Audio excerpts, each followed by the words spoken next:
es que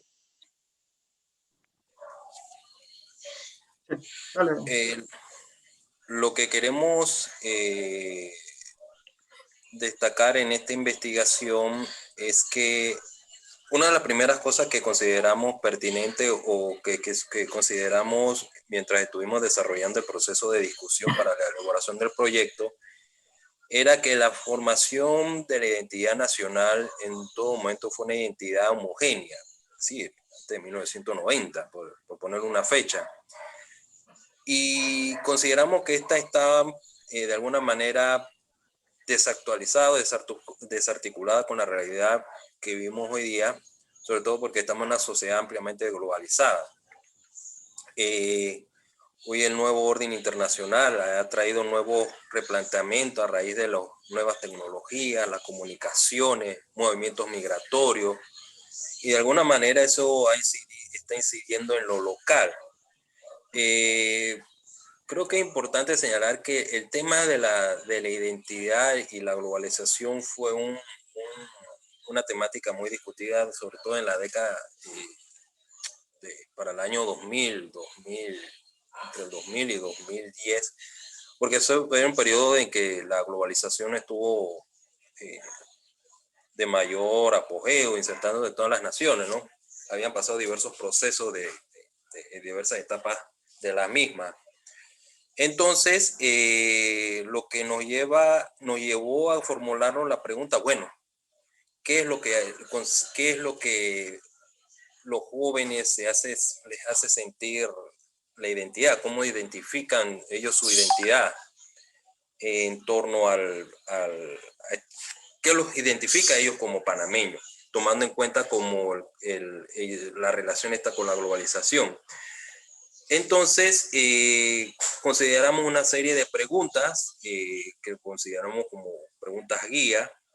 Podemos mencionar como cuáles son los elementos que identifican esta generación en relación con la identidad nacional, qué los identifica como panameños. Existen otros elementos distintivos de los millennials. Los elementos distintivos de la identidad nacional han dejado de tener vigencia, porque o este modelo de identidad del Estado-Nación. Eh, ¿Cómo cómo ven los jóvenes el futuro del país? Es decir, estas son una serie de preguntas que nosotros nos planteamos al momento de desarrollar este proyecto de investigación, y como bien lo presentaste en la diapositiva, el mismo tiene dos etapas. Actualmente estamos en la primera etapa, eh, por situaciones que ya todos conocemos del tema del COVID, no podemos estar en la segunda etapa, que es el tema de las encuestas. Pero un elemento que nosotros queremos destacar es el propio concepto de millennials, y dentro del proceso de la investigación nos hemos dado cuenta que el mismo concepto de millennials tiene una especie de, existe un abuso en torno al considerar que toda la generación que nació entre 1980 y el año 2000 es considerada es millennial. Y por otro lado, no puede ser utilizado el mismo esquema que se utiliza tanto para Estados Unidos y Europa y aplicarlo a América Latina, porque no existe una incongruencia en cuanto a la aplicación de las tecnologías, porque en la década de los 80 las tecnologías, por ejemplo, el uso de computadoras, el Internet, todos estos avances tecnológicos fueron en estos países, y en América Latina llegó más allá de la década de los 90, por ejemplo. Incluso en Panamá, el Internet entra prácticamente en 1996, después que empiezan los procesos de privatizaciones. Entonces se ha popularizado mucho el término de millennial, y hay un abuso en torno de la propia palabra, incluso en un sentido peyorativo y discriminatorio. Y, y hay que aplicarlo a la realidad latinoamericana, y en el contexto de Panamá tenemos que considerar que no todos los jóvenes son millennials, y como presentaste en la diapositiva, los mismos tienen ciertas características como son la alta conectividad. Y esto nos lleva a analizar que, por ejemplo, Panamá es uno de los países cuyo acceso a las nuevas, por ejemplo, acceso a la conexión a internet, uso de computadora, uso de las TIC, es uno de los países más desiguales y quedó en evidencia, como ya sabemos, durante el tema este de la pandemia.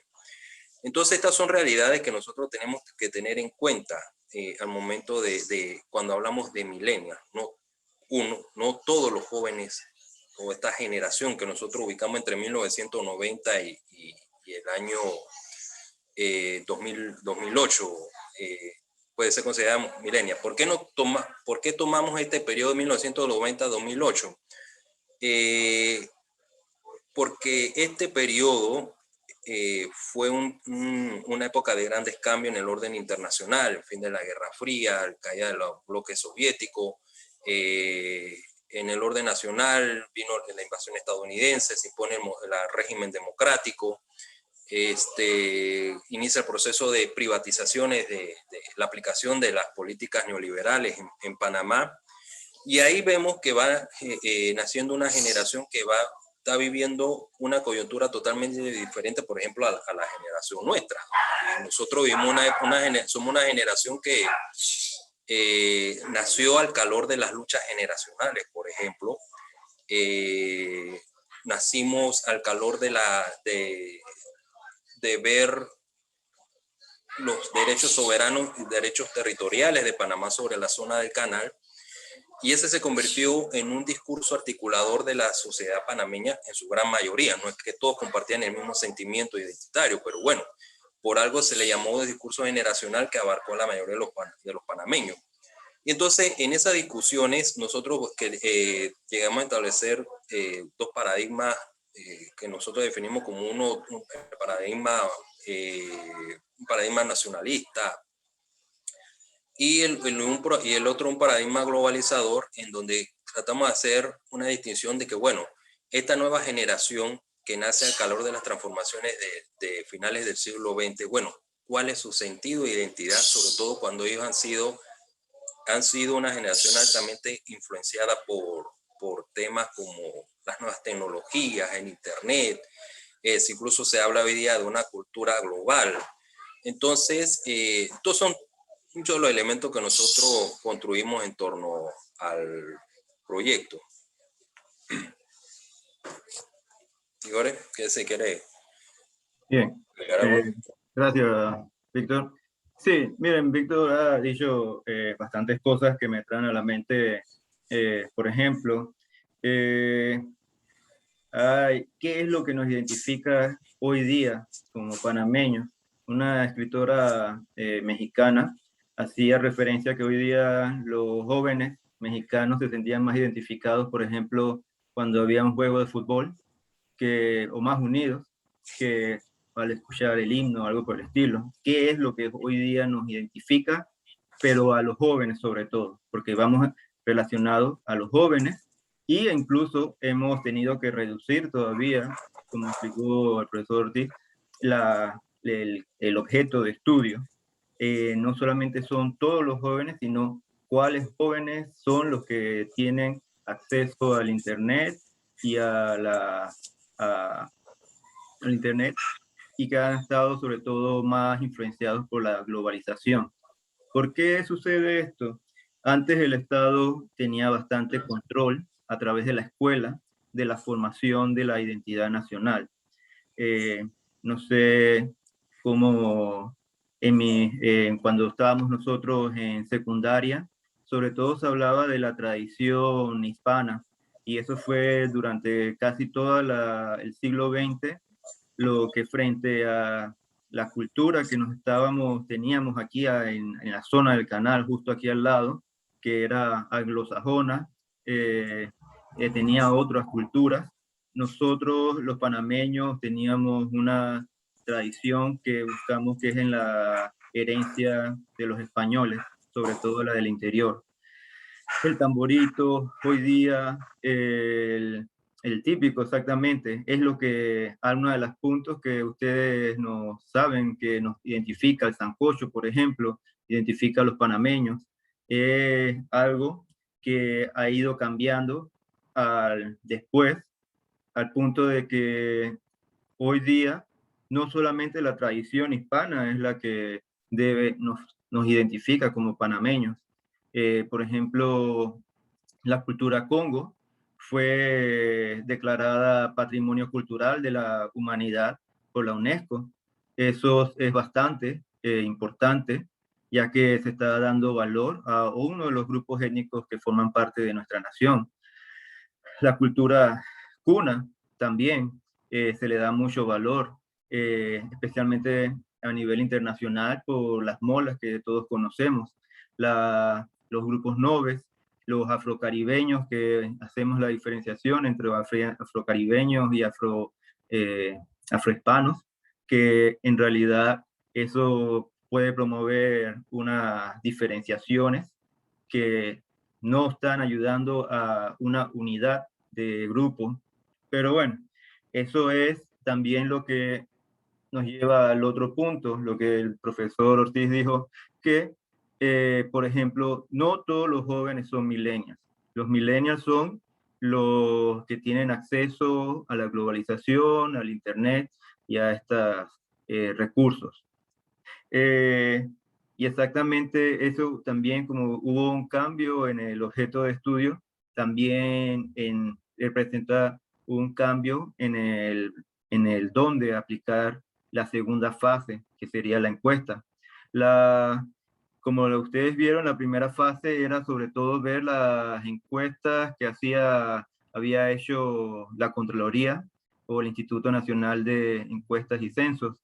De ahí nosotros hemos sacado quiénes son en qué áreas hay sobre todo más millennials, y resulta que es aquí en la zona que se llama zona de tránsito, que sería Panamá, Colón, Chorrera e incluso hasta Tocumen y más, son los que más acceso tienen a la globalización, al Internet, y también, por ejemplo, jóvenes de las áreas de David, de Chiriquí, mientras que nosotros, jóvenes de Bocas del Toro, Darién, no están tan conectados, e igual los de Azuero, lo que sería la provincia centrales.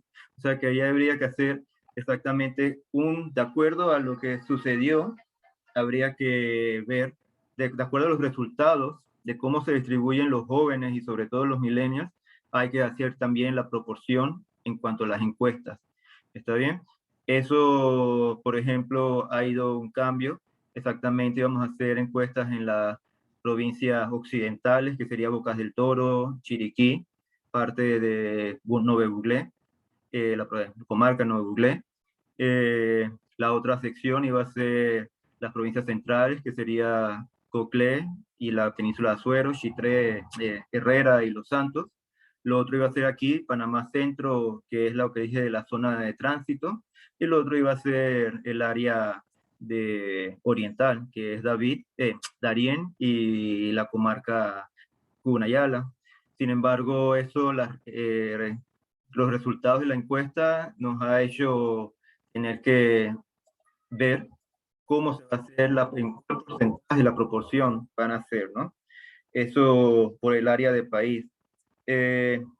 Eso también, además de lo que estuve hablando hace un rato de la cultura, que antes nada más aceptábamos, o antes nada más lo importante era lo tradicional, era lo hispano descendiente, que todavía hay, por ejemplo, así como comentarios que me vienen a la mente. Por ejemplo, en el Festival de la Pollera, no sé si ustedes han escuchado que hay veces que no aceptan que esta pollera salga, y a pesar de que tiene igual tradición que nosotros. Entonces, ¿qué es lo que marca la panameñidad? Después, sobre todo, como dijo el profesor Ortiz, después de haber revertido el canal, cuando el profesor Ortiz dijo la lucha generacional, fue de nacionalista, de que los panameños, a través de diferentes etapas de los tratados, que primero comenzó con el tratado Jaibuno-Varila, en que cedimos exactamente la zona de tránsito a perpetuidad a los Estados Unidos, y ellos formaron un enclave, y paulatinamente y con derecho a intervenir en nuestro país, en las políticas de nuestro país. Paulatinamente el tratado del 1936 dijo que ya no podíamos, ya Estados Unidos no podía intervenir. Del 55 dijo como que Panamá también podía participar en el comercio, más o menos, podía participar más en el comercio de la zona de tránsito.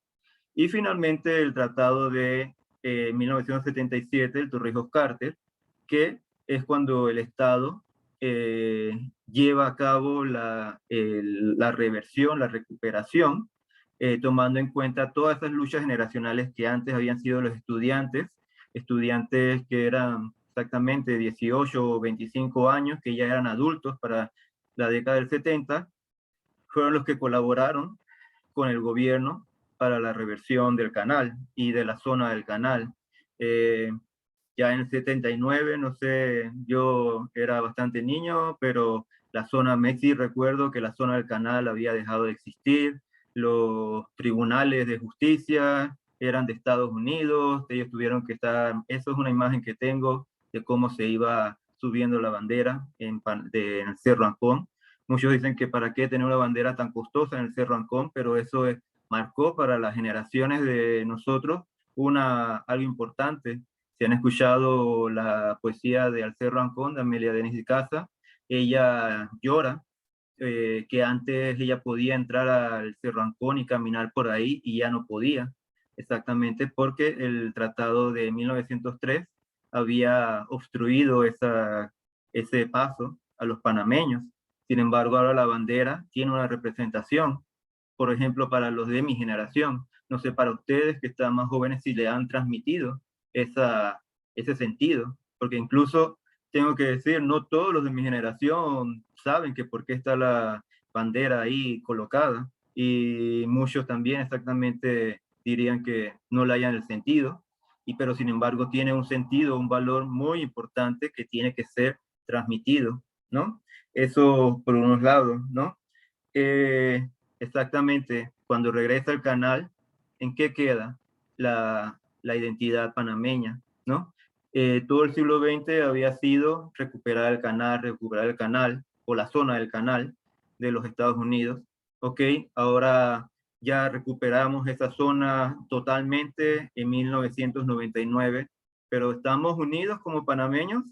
El canal es visto por todos los panameños como nosotros.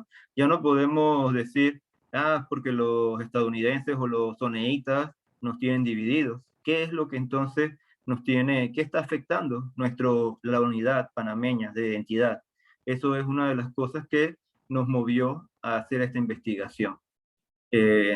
¿O algún otro comentario? Muy bien, Jorge. Ahora abrimos formalmente el periodo de preguntas y respuestas, este diálogo abierto con ambos investigadores. Como ven, público que está compartiendo aquí con nosotros, es algo innovador, diferente, fresco, que se identifica con cada uno de ustedes y que se presta, ¿verdad?, para los estudiantes que quieren aprender a investigar cosas de actualidad, puedan aprovechar este espacio para preguntarle a los dos expertos sobre esta investigación. Así que, bueno, abrimos con toda confianza, con paz, para que puedan consultarle a Jorge o a Víctor sus dudas al respecto. También voy a estar recogiéndolas en el chat. Acá no estamos transmitiendo por YouTube por problemas técnicos, pero por acá puedo en el chat también recoger preguntas y en el WhatsApp también. Así que adelante.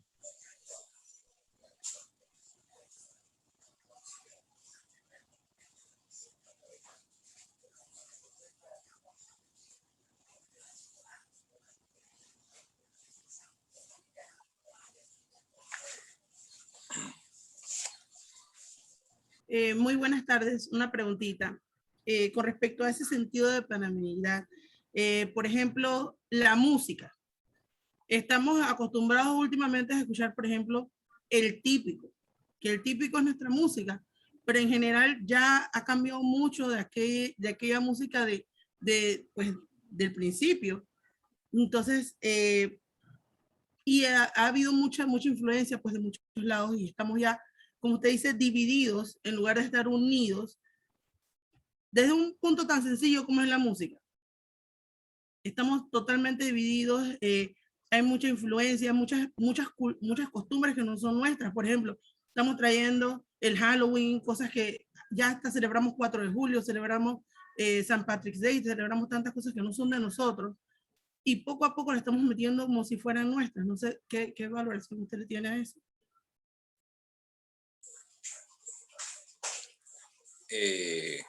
Bueno, lo que sucede es que, vamos a hacer una pregunta. ¿Qué es la identidad del panameño? ¿De dónde nacen los panameños?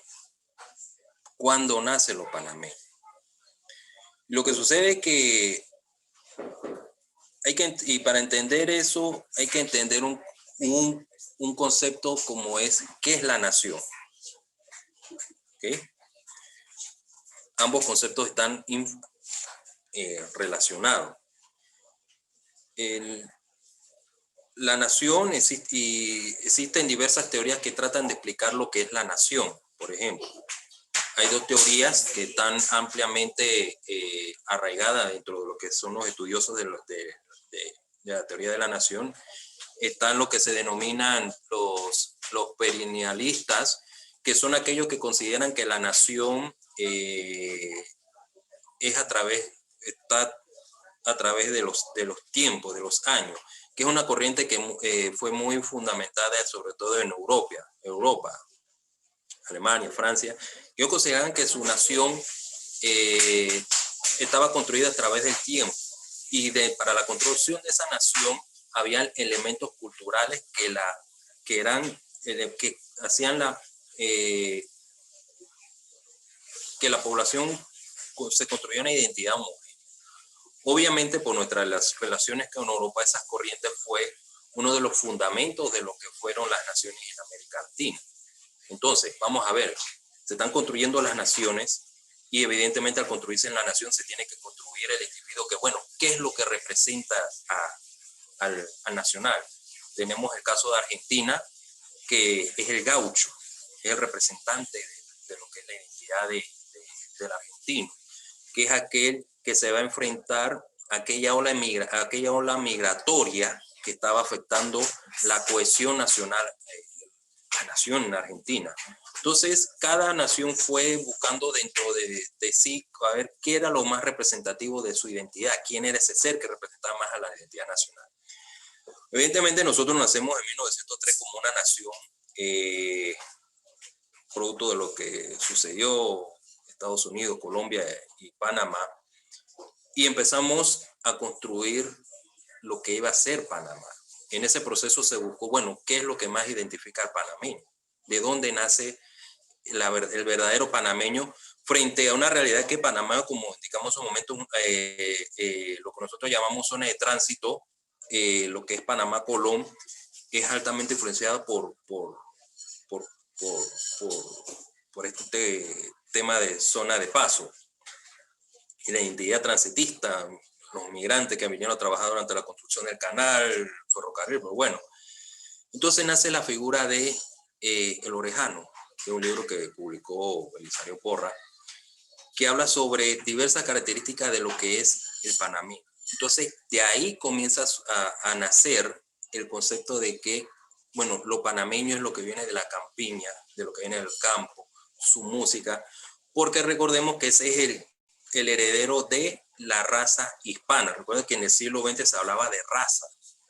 Hoy día es un concepto totalmente errado, desfasado, pongámoslo como término que sea, pero hoy día, en aquella época se hablaba de raza. Bueno, era el heredero de la raza hispana, entonces que es el que iba a hacer frente al migrante, a esa cultura extranjera que estaba influenciando la nuestra.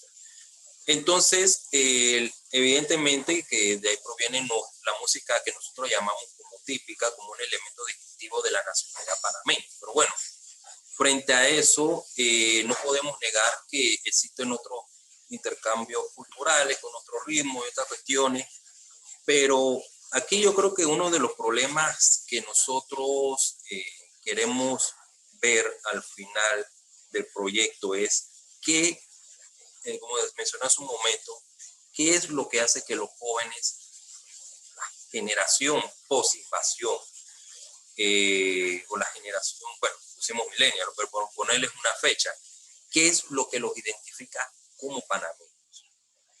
Tomando en cuenta que antes de 1990 había un discurso a partir del Estado homogenizador, donde la escuela era el elemento fundamental y articulador de ese discurso en el proceso de, como decirlo así, meternos todos en una bolsa que todos nos identifiquemos como panameños.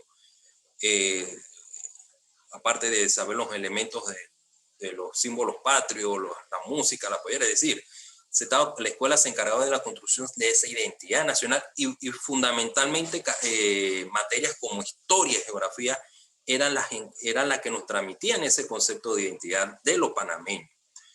Y una identidad que está muy vinculada al tema de nuestra herencia hispana. No por gusto, Balboa es uno de los héroes nacionales que todavía se sigue manteniendo en el discurso, ¿no?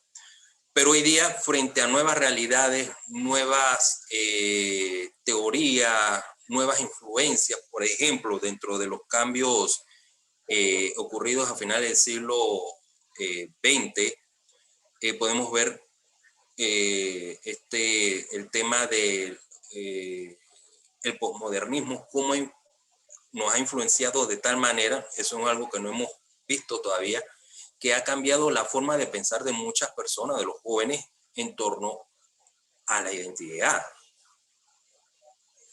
Bueno, como mencionaba hace un momento Jorge, hoy día hablamos de el Día de la Etnia Negra, el Día de los grupos, así es, creo que hay un Día de la Etnia China, si no me equivoco. Entonces son otros elementos que van haciendo más complejo este proceso de cohesión y de identidad nacional. Y un fenómeno muy interesante observarlo. A veces uno lo ve con miedo, por ejemplo, en nuestra generación no está, porque nosotros estamos acostumbrados a un mundo donde la cultura era total, la cultura era homogénea, la identidad era homogénea, era una sola, no había, nuestra cultura, nuestra identidad estaba en conflicto con la presencia militar estadounidense en la zona del Canal, pero hoy día ya esa presencia ha desaparecido.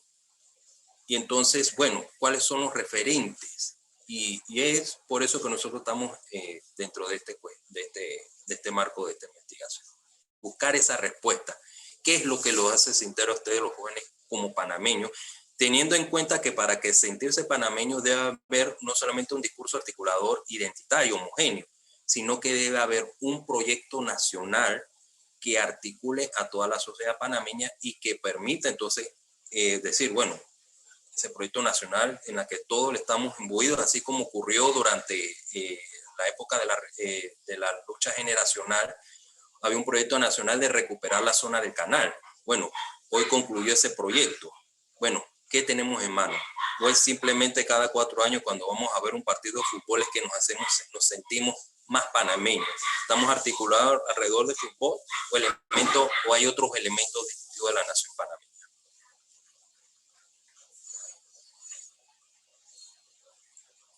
Sí, no sé si...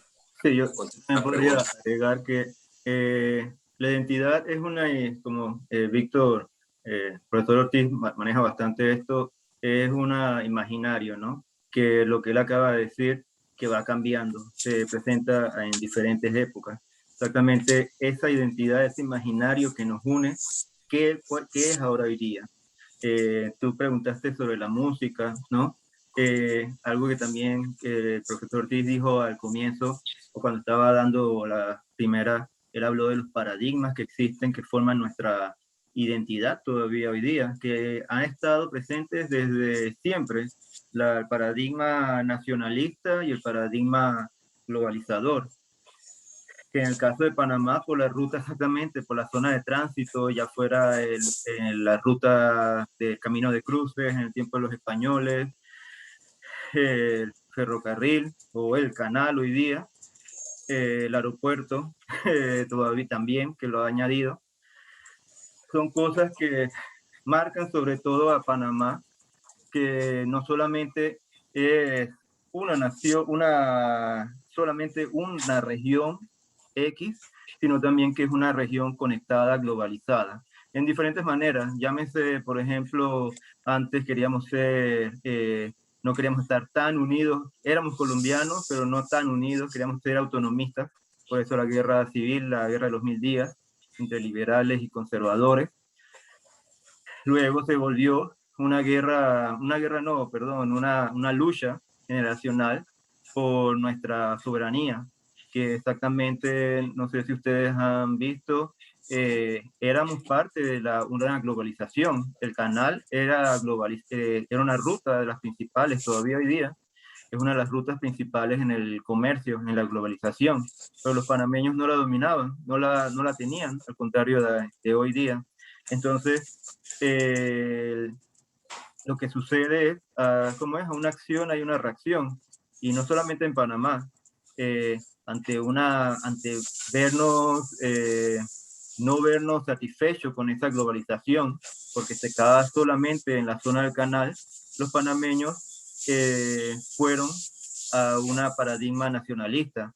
Eso en los años 30 era bastante común un dicho, yo no sé si ustedes lo han escuchado, hablan español, cuenta en balboas y otra cosa, pero en pocas palabras era no a Estados Unidos, ¿no? A pesar de que Estados Unidos era y todavía es nuestro principal socio comercial. En ese tiempo éramos totalmente absorbidos, pero exactamente ese paradigma nacionalista ha ido cambiando a uno globalizador, a tal punto que hoy día Estados Unidos sigue siendo el primer socio comercial, pero ahora ya China está aumentando, o sea que, y nos hemos visto en el torbellino de eso, ¿no? ¿Qué es y exactamente eso tiene que ver con el cosmopolitismo que existe en Panamá? Los chinos han estado desde mitad del siglo XIX en Panamá, también los afroantillanos, es decir, en Ángela, ¿no? Tú mencionaste desde la música, pero también de la comida. ¿Quién para nosotros, o yo por lo menos, para mí, yo he vivido afuera, y para mí tomar saril para las fiestas de Navidad es algo que es panameño? Es más, si no tomo saril es como que no, me hace falta algo. Y lo del saril es de los afrodescendientes. Exactamente en México no se conoce como saril, se conoce como agua de Jamaica, y una diferencia es que no se le echa jengibre, porque el jengibre es algo especial que lo hacen los jamaicanos, que nosotros lo introdujimos, no lo asimilamos a nosotros. También el sao, que es también de los afrodescendientes, que hay gente que puede no gustarlas, pero igual que no les gustan las carimañolas, pero en general uno dice sao y uno se identifica con el sao, ¿no? Igual con la cultura china, y en eso en China es con región, porque en China hay varias regiones, pero nosotros tenemos la región de Cantón, lo que sería la comida cantonesa, que es, para quien no conoce, bueno, es bastante típico saber lo que es un jampao, un jacao, un siomai. No sé si han tenido el gusto de probarlos, pero es bastante común, creo yo, en por lo menos aquí en la ciudad, no sé, en el interior. Pero son cosas que, por ejemplo, hoy se aceptan más, pero a nivel mundial puede haber una reacción. Al no vernos satisfechos con estas influencias de la globalización, ya no por culpa digamos, no podemos decir que es porque los estadounidenses controlan la zona de tránsito, sino tal vez por mismos panameños que tal vez no nos dejan acceder. Hay reacciones que se ven en todo el mundo, que se están viendo en todo el mundo, que es la xenofobia. La xenofobia son reacciones de que no queremos lo extranjero. Aquí en Panamá, antes, cuando yo en los 90 estaba en mis 20, era sobre todo contra los colombianos. Ahora, más recientemente, después de Hugo Chávez, que tomó el poder, la xenofobia era contra los venezolanos. Pero eso es algo, y hay que reconocerlo, por lo menos los colombianos y los venezolanos se sentirán diferentes, pero hablamos el mismo idioma, tenemos la misma religión, o sea que rápidamente nos podemos asimilar. pero por ejemplo eso está ocurriendo a nivel mundial. Lo que está ocurriendo en Europa, que están sacando a los musulmanes, o mismo Estados Unidos también, que están en contra de los afrodescendientes, los latinos, con las últimas elecciones, fue algo bastante causante. Pero lo que básicamente es, en Panamá tiene que ver con ese paradigma nacionalista y globalizador. ¿Qué es lo que nos identifica a Panamá? Tú fuiste el ejemplo de la música. El reggae, eso es algo que me llama la atención, porque al final el reggae dicen que es de Panamá, pero los puertorriqueños se lo copiaron, pero al final dicen que no, que el reggae es de los puertorriqueños, no de los panameños. O sea que, si te das cuenta, hay una globalización y compartimos vínculos comunes, pero ¿qué es el reggae? ¿Es panameño? O uno puede decir que no, porque yo no lo escucho tampoco, pero de eso se trata, averiguar cuáles son los gustos de los jóvenes.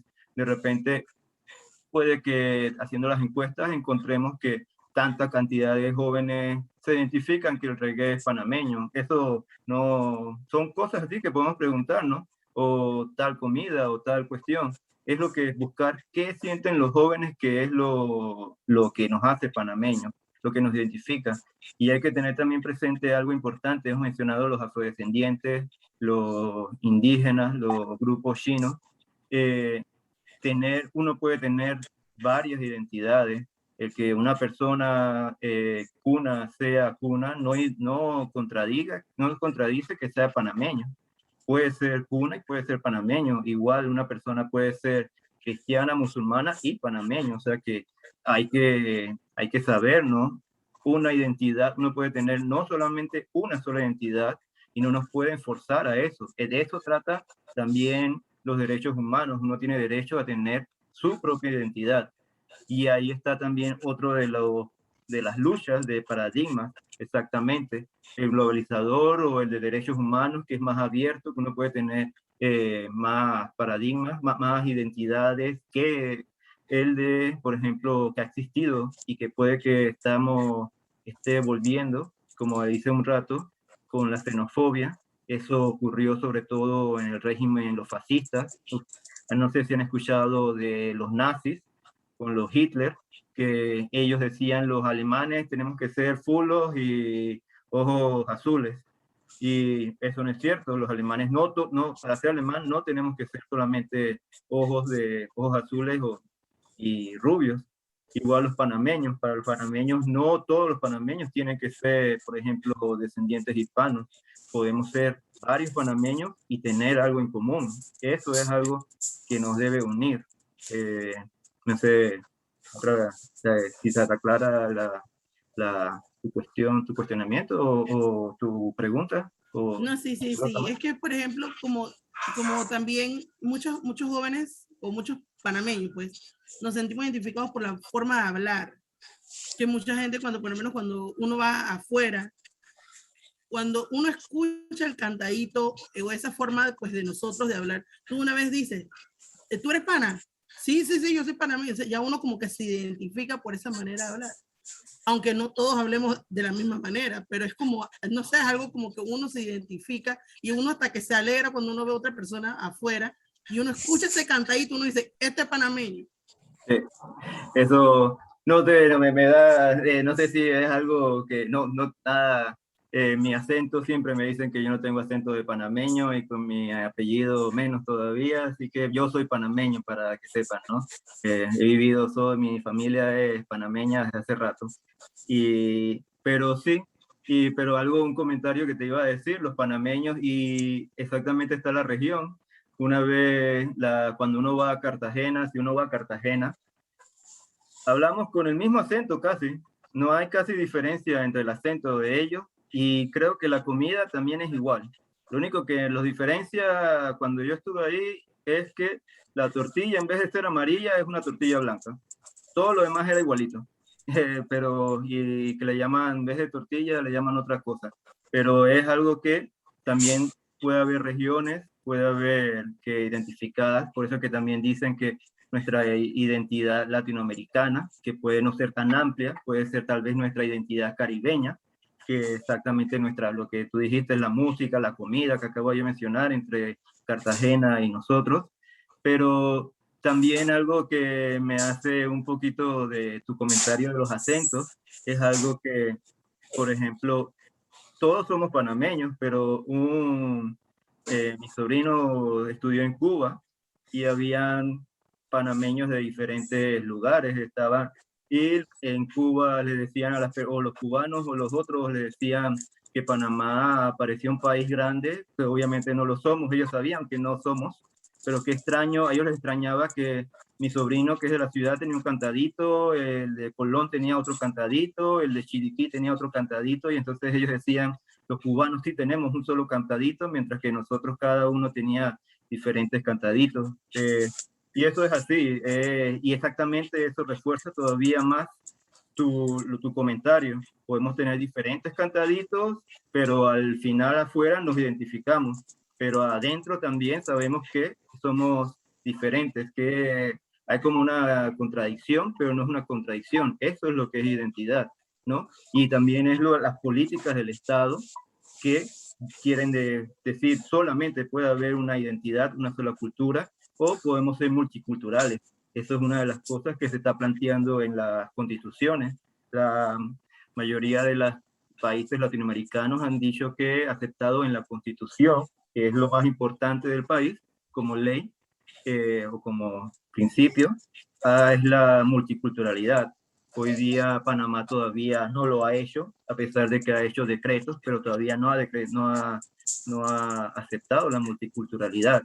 Pero son cosas de que aceptándose la multiculturalidad, no deberíamos decir solamente puede haber una sola identidad, como por ejemplo dije que se hizo en otros regímenes fascistas, por ejemplo, ¿no? Así que los nazis, los Hitler, ¿no? Eso podría ser también añadir más a la cuestión que es identidad. No sé. ¿Otra pregunta? ¿Otro comentario?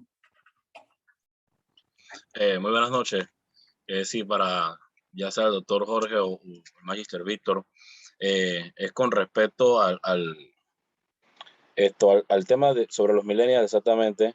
Me parece que hay muchas personas que de pronto son de otras generaciones y tienen o toman la palabra millennial, como bien dijeron ustedes, de una manera subvalorada. La tienen muy por debajo pensando que la generación millennial no trae nada nuevo para aportar más que solo copiar lo que ya está hecho. Y pienso que es algo un poco errado porque y no puedo generalizar, pues tampoco puedo decir que las generaciones anteriores todas dicen lo mismo, pero sí tengo en mente y tengo muy puntual que los millennials han aportado unos cambios drásticamente positivos en muchos de los avances que estamos utilizando hoy en día en Panamá, por ejemplo, lo que es la tecnología, en muchos desarrollos pues, tecnológicos, bien digo, en lo de ser creativo y en cada una de las ramas que de pronto han podido ver cómo explotarlo de manera positiva.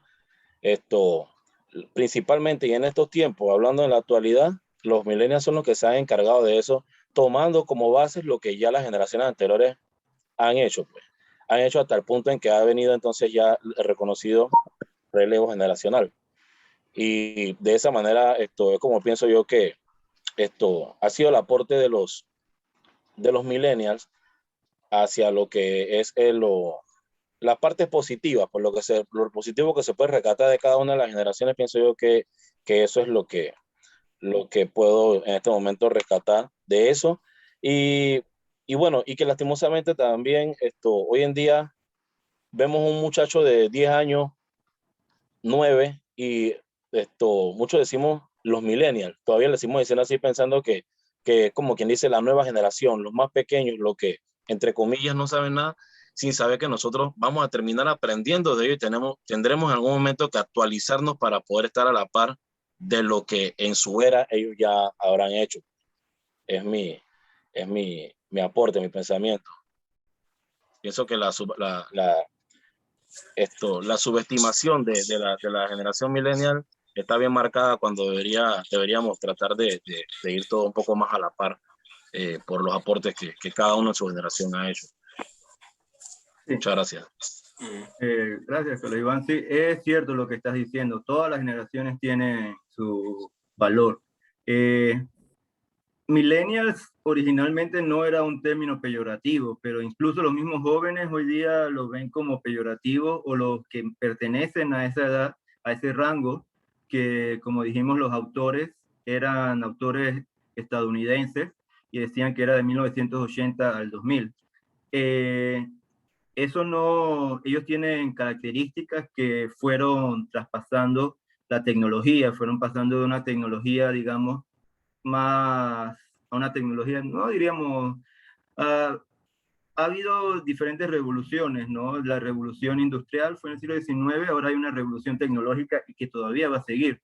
Pero el comentario que tú estabas diciendo, exactamente aportes, me vino a la mente exactamente el creador de Facebook, Mark Zuckerberg, que él es un millennial, y exactamente quién no, bueno, ahora los jóvenes parece que usan más, como es Instagram, pero por ejemplo mi generación usaba Facebook y todavía creo que seguimos, yo por lo menos sigo usando Facebook, y Instagram todavía no lo sé manejar, a pesar de que tengo cuenta en Instagram.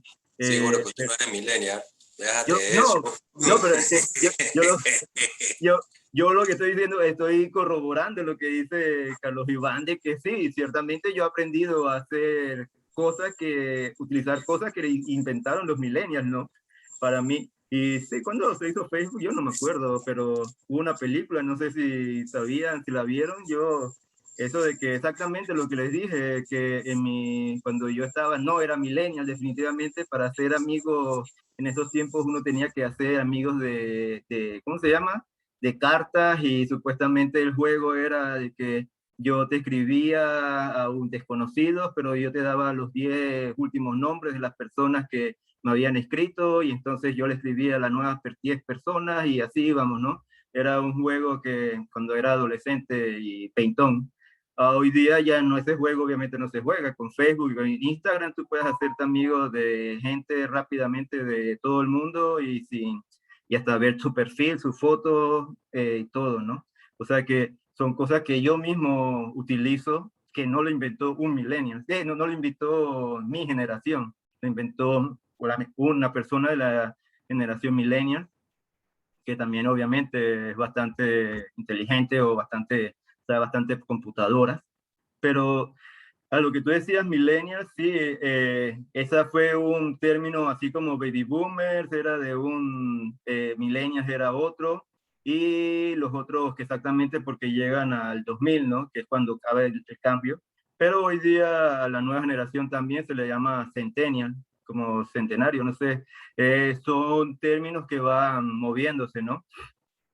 Tal vez no es algo peyorativo al comienzo, pero va cambiando la connotación, ¿no? Así que son cosas que hay que ver, ¿no? Que sí es cierto. Uno siempre va aprendiendo. Eso no es cierto que nada más las generaciones más mayores, las mayores y más viejos, las generaciones mayores solamente enseñan a los más jóvenes. Yo les he dicho con mis clases, yo también he aprendido con los jóvenes, con las interpretaciones exactamente de novelas que hemos leído, que me ha gustado mucho la interacción. Así que podemos decir eso. No sé, Víctor, si quieres decir algo más. Yo sé, Víctor tampoco es millennial, a pesar de que, por ejemplo, somos la misma generación, pero es más, tenemos la misma edad, pero Víctor es mucho más hábil en las computadoras y en esto de Internet. Yo lo sé usar, pero solamente a lo necesario. Lo sé usar para lo necesario. Víctor es más, digamos, más jugador, vamos a decir, no sé cómo decirle la palabra. Bueno, yo no me considero millennial tampoco, ni generación X, yo me considero generación del silencio, porque a mí nunca me preguntaron cuando me iban a vacunar. Lo traigo a colación con el tema de las vacunas. A nosotros nunca nos preguntaban cuándo no, sino que formen fila y vacúnense. Pero sí, existe mucho desconocimiento en cuanto a la clasificación de las generaciones. Y esto, como ya lo mencionamos, esta clasificación obedece a un estudio que hicieron en Estados Unidos, y nosotros simplemente no hemos abrogado el uso de esos términos de manera no práctica o de una manera real para aplicarlo a nuestras realidades. Incluso el término millennial puede ser sentido de una manera despectiva o negativa, como puede ser utilizada. Pero lo cierto es que cada generación tiene sus aportes en la historia del mundo. Así que, vamos, esta generación que nosotros consideramos millennials, eso no implica que el día de mañana podamos hacer, por ejemplo, a los centennials, como dice Jorge, o dentro de 10, 20 años hagamos un estudio sobre la generación alfa, que hoy día tiene alrededor, están haciendo esa generación que llamamos alfa, alrededor tiene de 5 años. Es decir, vamos, todo eso no son elementos que podemos ver dentro de este estudio. ¿Sí? Muchísimas gracias. Bueno, ¿algún otro compañero tiene una interrogante para aprovechar el espacio? Con mucho gusto. ¿Qué tal? Yo tengo un comentario.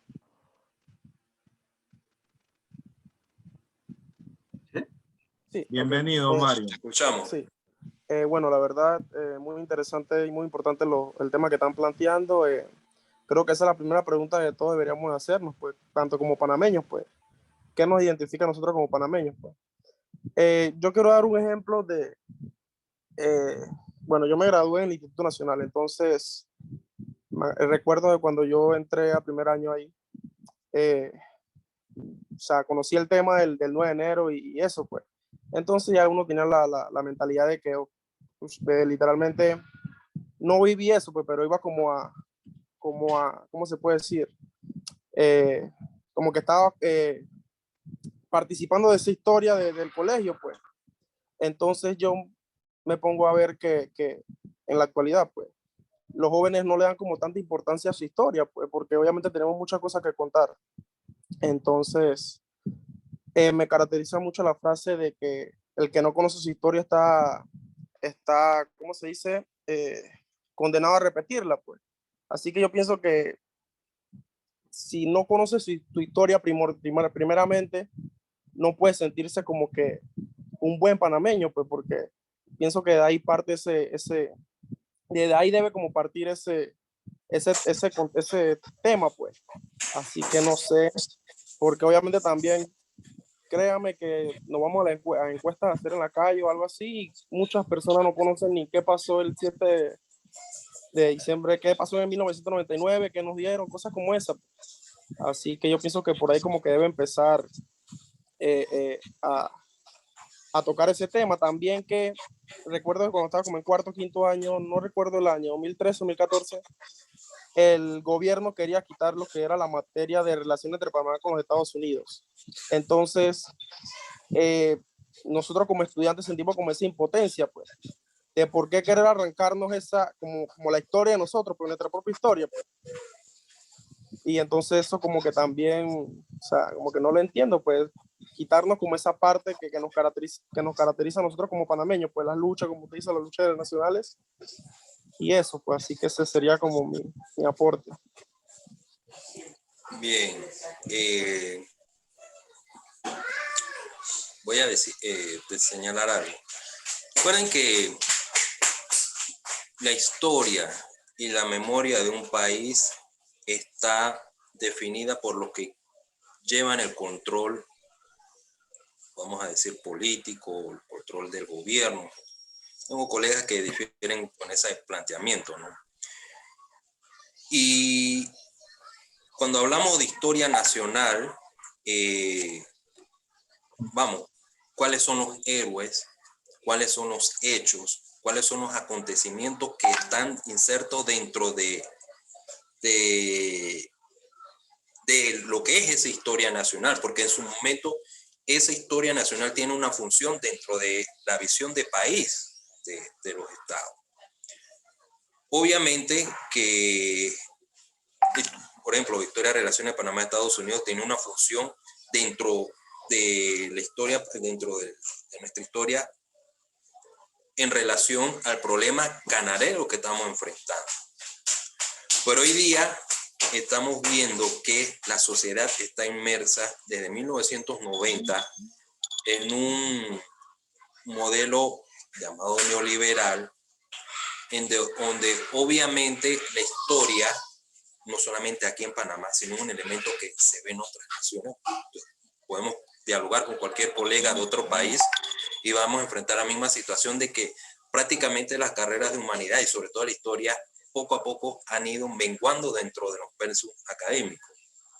Porque hoy día la función del Estado Nacional, bueno, antes de la pandemia estamos hablando, no tenía el mismo rol que hacia antes de los procesos de los modelos neoliberales. Por otro lado, esa historia que tiene una función específica dentro de un periodo de nuestro tiempo, que estaba para una generación que tenía ciertas características, no es la misma que tiene hoy día las nuevas generaciones. A veces yo difiero mucho cuando indican que no, es que las nuevas generaciones a los pelados no les gusta la historia. Y es verdad. ¿Qué le va a gustar a una persona que le estén repitiendo Vasco Núñez de Balboa descubrió el Mar del Sur cuando es un concepto totalmente errado? Son cosas que usted puede encontrar en internet. Vamos a ponerle un ejemplo. Entonces, esos son elementos que hay que reconsiderar cuando hablamos de historia de Panamá. La juventud, hoy día hay nuevas realidades. Hoy se puede aprender a través, bueno, no aprender, bueno, el que quiera aprender, aprende, ¿no? Pero, por ejemplo, el acceso a Internet ha permitido la democratización del conocimiento a nivel global. Entonces, todos esos son elementos que hay que considerar que las nuevas generaciones están inmersas en esa realidad. Y nosotros no podemos utilizar, como hemos visto a través de los diferentes diálogos que hemos desarrollado en este proceso, de este proyecto y de esta investigación, que vamos, los mismos planes de estudio, sobre todo de historia de Panamá, que hoy día se transmiten en nivel de primaria y secundaria, fueron los mismos que Jorge y yo utilizábamos cuando estábamos en primaria y en secundaria. Vamos, eso está totalmente desfasado. Entonces, no es tanto que los niños de hoy desconozcan, sino que ciertamente son planes de estudio que fueron para una época, pero que hoy no tienen mayor relevancia ni validez. Es una consideración muy particular desde mi perspectiva, ¿no? desde mi experiencia. Así que, bueno, debe haber nuevos elementos dentro, o nuevos métodos, digamos, en el proceso de que la sociedad entienda o conozca la historia. Pero fíjense, aquí Jorge, no me hará mentir, en el proceso de nosotros en las discusiones que hemos tenido, y una de las preguntas es que ¿por qué a la gente no le gusta la historia en Panamá? A Jorge, ¿te acuerdas cuál es? ¿Y qué es la letra del himno nacional? Que nosotros discutimos de que, bueno, pero ¿qué dice la letra del himno nacional? ¿Preciso cubrir? Es preciso cubrir con un velo el pasado, el calvario y la cruz. Ya de salir de ahí, porque a la gente no le gusta la historia. Bueno, si el mismo himno te dice mejor échale tierra a eso, eso no es importante. Exacto. Digo, son muchas cosas que traemos a colación en poco tiempo, pero bueno, ese para que ustedes vean que ese es lo que nosotros nos metemos cuando empezamos a discutir todo en torno a este tema de la identidad, de la nación, de los millennials, que siento que nos vamos a quedar un poco porque lo estamos enmarcando en un grupo minoritario de la sociedad, que los millennials. Ya ustedes ven, no todos son millennials, porque tienen ciertas características, pero bueno, es lo que tenemos a mano y este es un proyecto que no solamente se agota con esta primera fase, con este grupo, sino que pretendemos seguirlo ampliando con otro grupo. Jorge. Sí, exactamente lo que Víctor está. Esto es el inicio de un proyecto que luego lo podemos ampliar a los otros grupos. Pero eso, siguiendo también la línea de Víctor y hablando de lo que acaba de decir Mario, que dijo que era del Instituto Nacional, algo que la historia, por ejemplo. Muchas veces nada más leemos que tiene que ser fechas, nombres de personas, quién, y cosas que tal vez no tengan interés para las personas, ¿no? Pero sin embargo hay otros datos, por ejemplo, algo que en mi tiempo de secundaria, estábamos en el tiempo de la preinvasión, en los 80, y hablar de ser nacionalista era ser a favor de Noriega. O sea que no, pero previo a eso, habían lecturas como obligatorias en las materias de relaciones de Panamá y Estados Unidos, como por ejemplo Luna Verde. Hoy día no sé, muy pocos jóvenes la han leído y es una de las cosas que, por ejemplo, cuando las doy, me parece que es importante para conocer la historia exactamente de una manera diferente, de cómo vivían los panameños en ese momento. Y es que, siguiendo la idea de Mario exactamente, y de Víctor y lo que hemos estado diciendo, hoy día vivimos un paradigma globalizador. La globalización lo que promueve es el consumismo y el individualismo, exactamente. ¿Para qué? Y también eso va ligado con lo que el profesor Ortiz dijo de los grupos de poder. Antes se daba, no sé, ustedes me desmentirán o no, antes dábamos una materia que se llamaba cívica, que era para por lo menos enseñar los valores, por lo menos ideales de un gobierno, lo que es de repente el socialismo, el gobierno de izquierda, de derecha. Hoy día ya no nos están enseñando eso y hay veces que nos escuchamos que, por ejemplo, Martinelli era de extrema derecha o que este fulano es de centro y no estamos entendiendo los ciudadanos de hoy día. Mucha también la corrupción. Panamá es uno de los países más ricos de América Latina, pero no todos los ciudadanos somos ricos. Es como una contradicción. El país es rico, pero su población no es rica. Y es debido a la corrupción. Y que es uno de los pensamientos que siempre se dice cuando hay elecciones, es robó pero hizo. Hizo el metro, pero robó, pero hizo el metro. Es más bien lo que ahora se está tratando de, una frase que se está intentando poner bastante es, hizo para robar. Está bien, hizo el metro, pero se quedó con 50 millones de dólares. O sea que no veamos de que robó, pero hizo, sino cambiemos, seamos ciudadanos conscientes de que la corrupción existe y que debemos combatirla y que solamente exactamente aprendiendo materias de historia, de cómo llegamos a ser lo que hoy día somos como país. Somos un país próspero, pero si la población no conoce cómo con las luchas llegamos a ser un país próspero, por eso es como el que no sabe, no le importa, no aprecia lo que tiene. Así que esas son cosas que nosotros tenemos que saber que esa riqueza que tenemos no nos cayó del cielo simplemente, nos cayó por nuestra posición, pero también fue una lucha que nuestras generaciones anteriores y la hicieron, y o sea que nosotros la merecemos, no solamente una élite o un grupo específico de la sociedad panameña. Y eso es lo que hay que ir investigando. Eso es una de las aportes que busca nuestra investigación, para que haya cambios también en la educación. ¿Está bien? No sé. Jonathan. Muy bien, ¿alguna otra pregunta? Tenemos a Félix.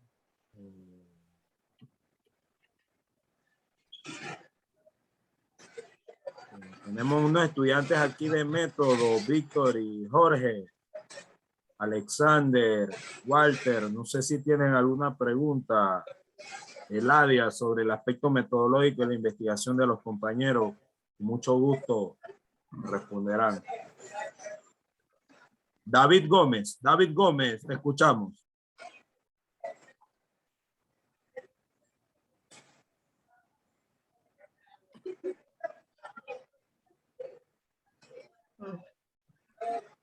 David Gómez, puede preguntar.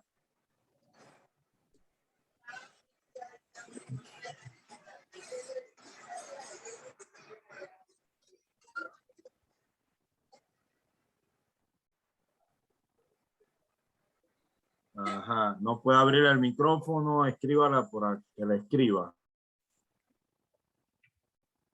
¿Alguna otra pregunta?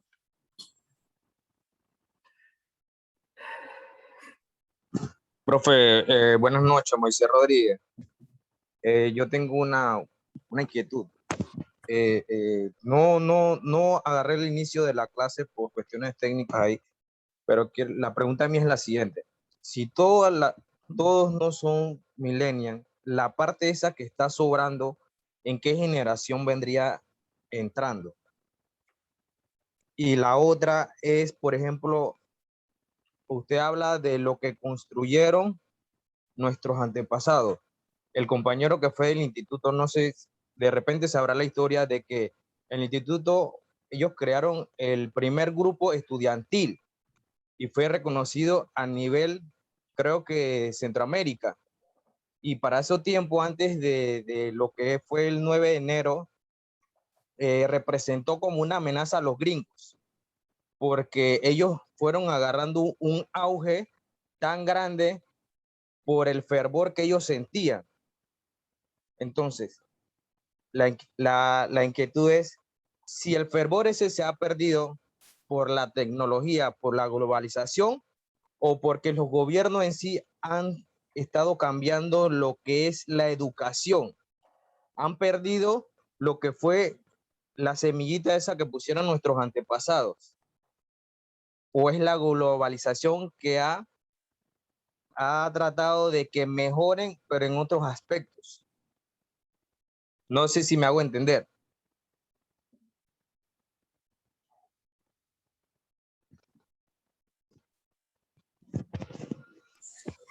Bien. Con respecto a la primera pregunta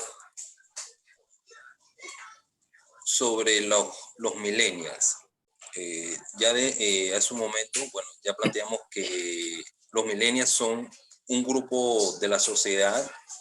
Primero que todo, que eso es un concepto que viene de Estados Unidos. Una explicación sobre los cambios generacionales que hicieron dos historiadores, se me escapan los nombres, Howe y Strauss y Howe, que hablan sobre los cambios generacionales de Estados Unidos, y ellos definen con los millennials, los nacidos entre 1980 y el año 2000, algo así, 2000. Entonces,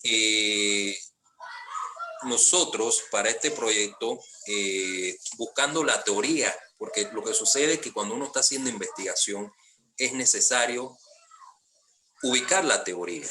O sea, ¿qué dice la teoría con respecto al fenómeno que yo estoy estudiando?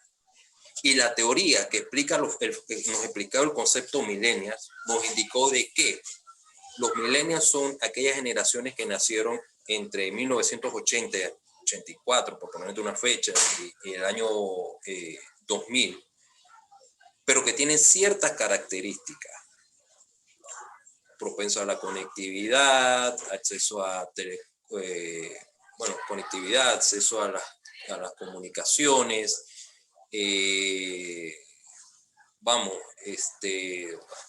acceso a la conectividad, acceso a las telecomunicaciones, ser individualista, bueno, algunas de las características que te puedo mencionar de los millennials.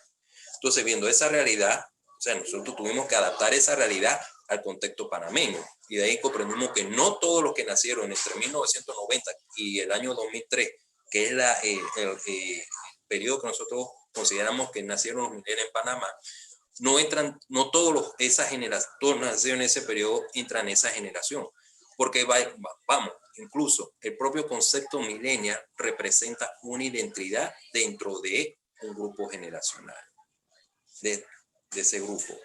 Y que los datos nos arrojaron que esa población está más, su mayor representatividad está en la zona de tránsito, en lo que es Panamá, Colón, Chorrera, y bueno, más allá en la zona occidental, lo que es en Chiriquí, pero la mayoría, el 40%, está ubicado en lo que es la zona de tránsito. Entonces, por eso nosotros establecimos esta generación. Bueno, ¿qué sucedió con los que no están dentro de esa clasificación que nosotros hicimos, bueno, ahí viene lo bueno de la investigación. Una vez terminada esta etapa de esta investigación, tenemos que abrir otra etapa para ampliarlo más para la juventud. Podemos ampliar el concepto de que, bueno, joven y sentido de identidad o ampliamos a otros sectores de la sociedad. Creo que la segunda pregunta, el segundo tema que hablaste era de que ¿por qué no hay ese sentimiento? Bueno, nosotros lo hemos discutido como grupo. Esto es un grupo más amplio de trabajo. Por ello somos simplemente una parte representante del mismo. Hay diversos elementos que podemos considerar. No sé si Jorge estará de acuerdo o querrá ampliarlo más. Pero consideramos que a partir de 1990, producto de los cambios a nivel global, fin de la Guerra Fría, la implementación de las políticas neoliberales a nivel global, el posmodernismo, la disminución del Estado benefactor, las aperturas democráticas, todo eso fueron elementos que de alguna manera fueron transformando lo que es influencia, o de alguna manera incidieron en lo que es la identidad de las naciones, de los estados nacionales, disminuyendo de esta manera el sentir de identidad nacional de estos estados, porque ya los estados, por ejemplo, en la década de los 90, que hubo el proceso de privatización en América Latina, desde México hasta Argentina, hubo un proceso en donde ya el Estado dejó de ser proveedor de salud, dejó de ser proveedor de seguridad social, dejó de ser proveedor de trabajo. Las empresas estatales, todas en su gran mayoría, fueron privatizadas y de alguna manera eso generó una crisis dentro de los propios estados nacionales. Y eso generó a su vez un debilitamiento de los estados nacionales. Entonces ya ahí podemos ver una génesis del por qué el debilitamiento de la identidad cómo incidió eso en la identidad nacional. Y fuera de que a partir de ese debilitamiento vemos que entonces el Estado y la escuela, que es el principal ente reproductor de identidad nacional, le tiene que abrir competencia a otros elementos producto de la interconexión de las TICs. Tiene que hacerle competencia a esos elementos, vamos a decir, extranjeros. Por ejemplo, no hay mayor industria cultural en el mundo que Hollywood. La principal industria cultural a nivel global es Hollywood, donde ellos portan la identidad de la cultura estadounidense. Entonces, todos esos son elementos que se van articulando. Entonces, bueno, ¿cómo queda la identidad nacional en ese enredo que acabo de explicar? Bien, Víctor, Jorge, una última pregunta. Pregunta David Gómez. ¿Hasta qué punto un hijo de inmigrantes podría sentirse panameño o qué factores deberían darse para eso? ¿Hasta qué punto un hijo de inmigrantes podría sentirse panameño o qué factores debería darse para eso? ¿Hasta qué punto un nido? Un hijo de inmigrante. Un hijo de inmigrante podría sentirse panameño. Quizás él lo pregunta por lo pegajoso que es la cultura nuestra y que la gente se adapta rápido. Quizás por ahí puede venir la pregunta. ¿Hasta qué punto un hijo de panameños puede sentirse panameño? ¿Hasta qué punto un hijo de inmigrantes podría sentirse panameño? ¿Hasta qué punto un hijo de inmigrantes podría sentirse panameño o qué factores debería darse para eso? Bueno, en ese sentido exactamente tiene que ver lo que estamos hablando de la escuela, diría yo, porque primero, ¿cuál tipo de inmigrante es? Si es de habla hispana, le es más fácil la integración, como dice hace un rato. Pero, por ejemplo, si no habla hispana, la escuela obviamente va a ser un punto para ayudarle. Pero, por ejemplo, ahí también vamos de nuevo al punto de la educación. Por ejemplo, en grupos que ni siquiera podemos decir que son inmigrantes, grupos de panameños como los cunas y los noves, si comienzan la escuela nada más hablando nove o cuna y sin hablar español y en las clases se le da las clases en español, ellos no van a entender. Por eso que el Estado tiene que promover la que se llama la educación intercultural bilingüe, ¿no? Eh, Eso sería para comenzar, ¿no? La educación en ese sentido es importante para socializar con el resto del país, el resto de la sociedad y poder ser panameños, porque si no hay socialización con el resto, no se puede ser parte del grupo, ¿no? Es mi pensar también, por ejemplo,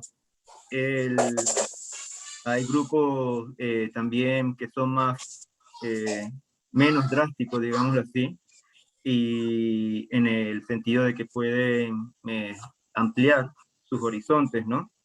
Pero hasta cuál punto eso también habría que investigar, ¿no? Yo diría que yo no puedo hablar, yo soy hijo de inmigrantes y creo que mi familia se adaptó, pero no todos, no porque yo lo fui. Debo decir que es generalizar. Exactamente de eso se basaría un estudio que exactamente se podría enfocar en eso, creo yo. No sé, Víctor. Bueno, yo creo que para que un hijo de un inmigrante se considere panameño, bueno, vamos que si nace en Panamá, obviamente ya automáticamente es panameño, ¿no? Claro que va a crecer con valores y los valores identitarios de sus padres, pero vamos, ¿qué lo puede hacer? Es el sentimiento, el sentido de identidad con el que él crezca.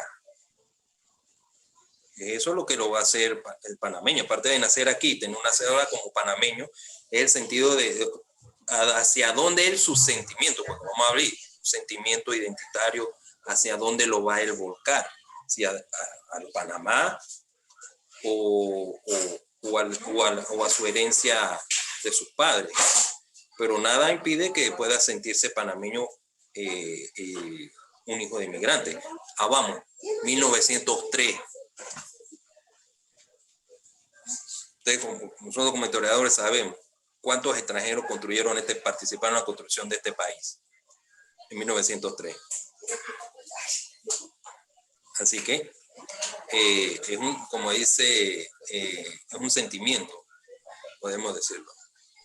Un sentido, la identidad es un sentimiento, por eso le llamamos un sentido de identidad. ¿Que es cambiante con el tiempo? Bueno, sí.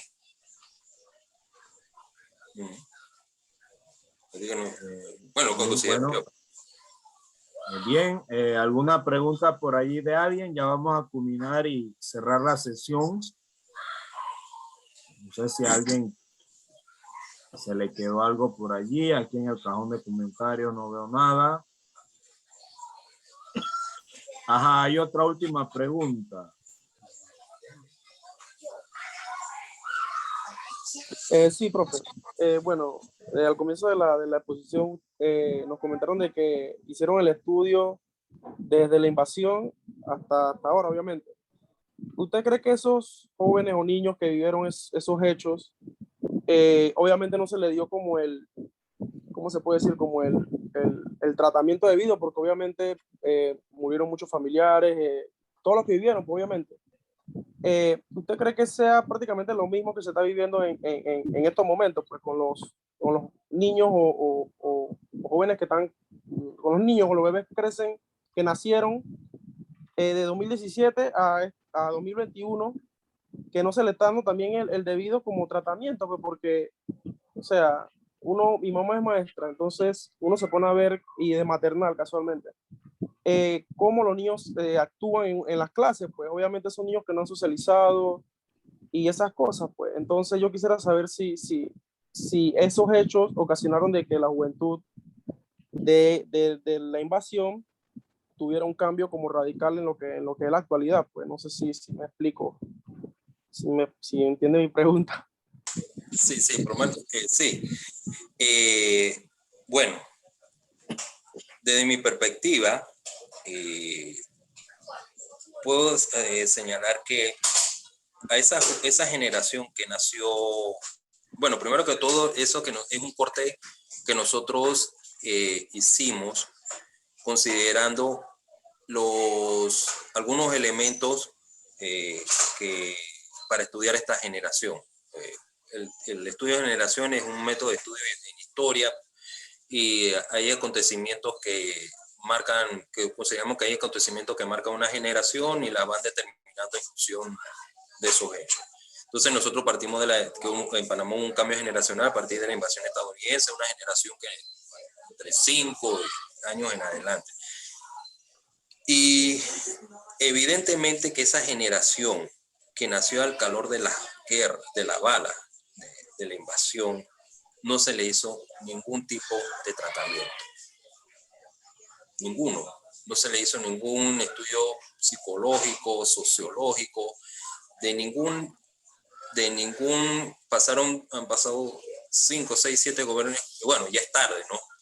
Pero los gobiernos post-invasión nunca se ocuparon en esa generación. Y evidentemente hoy día, creo que por ahí va, ¿no? Por lo que está viviendo las generaciones actuales que tienen 2, 3, 4, 5, 6 años en adelante, que están viviendo un trauma a raíz de los efectos negativos de lo que estamos viviendo con la pandemia, sobre todo lo que tiene que ver con el encierro. Y evidentemente, si nosotros podemos ver, esa generación está marcada ya de una manera psicológica y sin ahondar o profundizar en el tema de desigualdad en el acceso a la educación, producto de la desigualdad que vivimos en conectividad en este país. Entonces, eso trae como consecuencia que hay una generación que va a estar marcada. No puedo decirlo en qué manera. Por ejemplo, yo planteo, a veces esto es un tema de discusión que traigo en los cursos de relaciones Panamá-Estados Unidos, que esa generación que nació al calor de las balas o que vivió el tema de la invasión, por ejemplo, el barrio del Chorrillo, cuando uno ve el tema de las bandas, ¿dónde nacieron las primeras bandas en este país? Fue en el barrio del Chorrillo, en Tiny Toons, si no me equivoco, fue la primera banda. Eran los niños que vivieron la invasión, que murió su padre, su madre, pero esa gente, esos niños nunca fueron atendidos. Entonces, puede que mi temor es que con esta generación que ha estado encerrada, que por más de un año no ha recibido educación de calidad, que ha habido un encierro que va en contra de la naturaleza de todo niño, de no poder vivir con otros niños, convivir con otros niños, la esté marcando y no sabemos cuál va a ser el resultado de ese daño que se le esté presentando. Y ya el ejemplo lo vivimos con la invasión estadounidense. Hubo un daño a una generación. Y hoy día vemos como el fenómeno de las bandas, aunque es un tema global, pero que tiene su génesis en un barrio que vivió lo que fue la guerra. Sí, Mario. Jorge. En verdad, ahora que estaba pensando la pregunta y también que complementa la pregunta anterior de hijos de inmigrantes, y que Víctor mencionó, los valores, ¿no? El sentimiento. La educación no solamente es brindada por la escuela. El primer lugar donde se forma la identidad de la persona, los valores, es la familia. Y exactamente eso fue lo que respondimos al final, ¿no? De que eso fue lo que dijimos. Uno de los estudios o uno de los planteamientos que estábamos diciendo cuando estábamos comenzando la investigación es que antes de la revolución industrial, que fue a mitad del siglo XIX, los sentimientos, los valores, era la familia, obviamente el primer lugar, y la iglesia era la otra. Si tú te educabas, el Estado, no había iglesia, no había escuelas por el Estado. Si uno quería educarse, uno era el cura el que le enseñaba a leer, a escribir, y así, ¿no? Eso cambió con la revolución industrial, ¿no?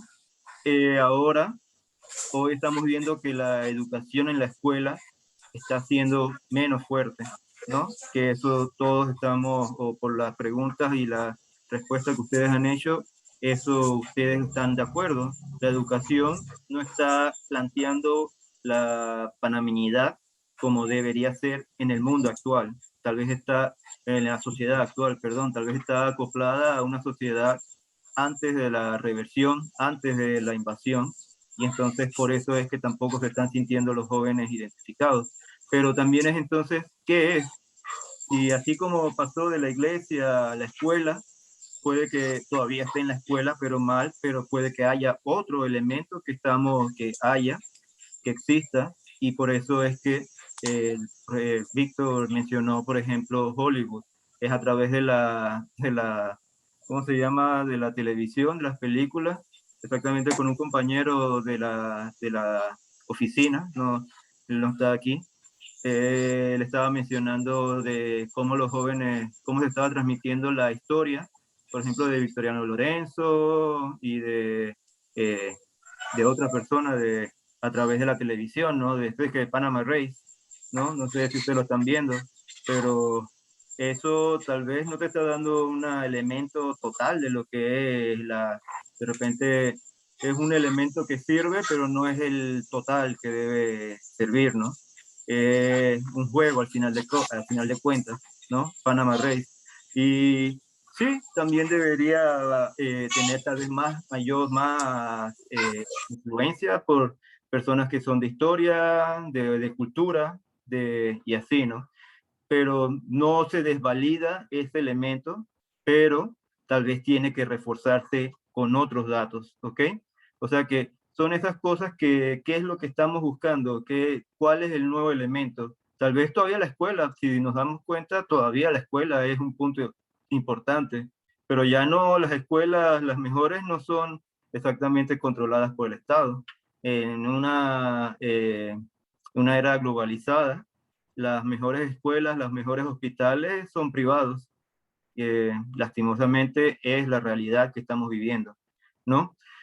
Y por eso mismo hay que ver qué nuevos factores qué nuevos elementos, además de la televisión, no sé, películas, ustedes o la investigación nos arrojará ideas que después, como la pregunta de Nante, la respuesta, tal vez nosotros pusimos más, los primeros eran las jóvenes de 1990 al 2008 que queríamos estudiar, luego bueno, ya lo redujimos a los millennials que tienen ciertas características, tal vez de ahí podamos saltar a otros elementos para investigar. Y de eso se trata de las investigaciones, uno va ampliando y sabiendo más al respecto. Jonathan. Sí. Jonathan, Sí, no sé, ¿otra pregunta? bueno, ya no hay más preguntas. Vamos a culminar la sesión ya pasada la hora y 20 minutos.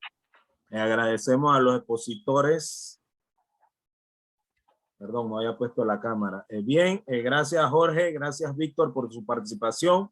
Gracias a todos los compañeros y compañeras que han permanecido en esta sesión del día de hoy. Espero haya sido del agrado de todos ustedes y damos culminada Agenda Bicentenario 2021 y será hasta la próxima con todos ustedes.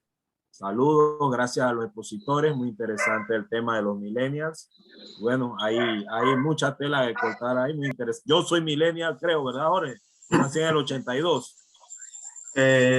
Para los tipos panameños, no, para los estadounidenses sí, hay que ver qué identidad. Para los panameños no sería. No, espérate, para nuestro estudio no. Para nuestro estudio no, pero también es las características, tú viviste. Somos la generación X. Yo sería X, Jorge, yo sería X. Yo sería X. Tú tendrías más que ver las características, ¿tú viviste la transformación o viviste de joven Yo creo Bueno, que Jonathan entra en los millennials. Sí, sí. yo soy millennial porque yo conocí el primero el PAL, luego el Betamax, luego el VHS, Sí. el monitor, el disquete, el CD. Creo que sí, ¿verdad? Sí, entra entre los, sí. Los videojuegos. ¿Es del 82, dijiste? Sí, yo nací en el 82. Es del 84 para acá, eso es millennial. Yo soy Profesor. X, yo nací en el 80, yo soy X. Tuvimos Atari. Mira, soy Atari. fronterizo entonces. Sí. Es que lo que sucede es que nosotros demarcamos los millennials en Panamá, no es que nacieron en el 89 específicamente, hay un rango ahí 87, 88, es decir, no necesariamente que nacieron en el 89, pero que hoy día puede que estén en los 30, 33, creo que así es la edad, ¿no, Jorge? Creo que también pusimos la transformación de las redes sociales, la llegada del internet. En Panamá fue en los 97, ¿no? O sea que esa transformación en los 80 no, los que nacieron en los 80 no la vivieron. También fue otro punto que nosotros dijimos, fue en nuestro estudio por lo menos. El internet es fundamental. Entonces, si es según las redes sociales, el internet, soy X. Sí, porque millennials, con las características de millennials, es la transformación esa, por ejemplo, de escribir a mano la carta que escribir por internet rápidamente. O sea que soy X entonces. Gracias por disipar mi duda. Por lo menos para nuestra concepción del estudio, por lo menos, ¿no? Sí. No solamente eso está en el marco del estudio, pero si tú vas a la teoría general, sí entra dentro de los millennials. Exacto. Y de acuerdo al estudio exactamente de Hofmann, que es de Estados Unidos, ¿no? Ajá, o sea de Strauss y Howe Strauss. Howe Strauss, perdón, sí. O sea que... Bueno, gracias, compañero. Recordarle, Jorge, cerrar la sesión y para que tengamos el video disponible, porque el problema Arturo tuvo unos problemas técnicos. Y bueno, vamos a cerrar, pues. Muchas gracias a todos por participar. Gracias a ti, Víctor y Jorge. Está bien. Hasta luego. Muchas gracias. Muchísimas gracias. Buenas noches. Buenas noches. Buenas noches.